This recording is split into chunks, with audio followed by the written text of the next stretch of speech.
சிங்கார சென்னை 2.0 வந்தாலும் மக்களை நிம்மதி இல்லாத துரத்தும் ரவுடிசத்தோட ரத்த சரித்திரம் நீக்கவே இல்ல. வீட்டுக்கு திரும்பி போறதுக்குள்ள ரோட்ல ஒரு கொலைய பாத்துடக்கூடாதுன்னு பயந்துட்டே வெளியில வரும் மக்களை பத்தி ஆளும் எந்த அரசாங்கத்துக்கும் அக்கறை இதுக்கு முன்னாடியும் இருந்தது இல்ல, இப்பவும் இல்ல. தென் சென்னைய ஆட்டி வச்ச ரவுடி அரசியல்வாதிகளால் பயன்படுத்தி பின் பழிவாங்கப்பட்ட பங்குமாரின் கதை.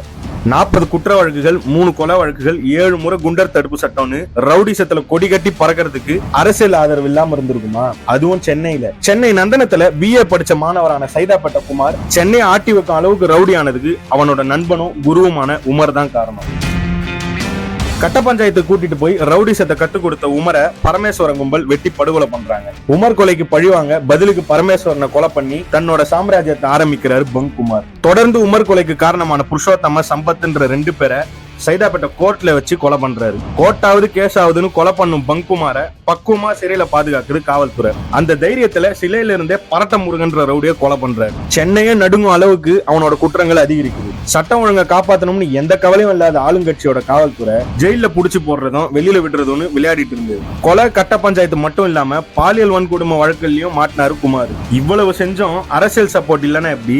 டெல்லி வர அரசியல்வாதிகளோட ஆதரவு இருந்துச்சு. தேர்தல்ல போட்டியிட சீட்டெல்லாம் கேட்டாருன்னா அரசியல்வாதிகள் சப்போர்ட் எந்த அளவுக்கு இருக்கும்னு பாருங்க.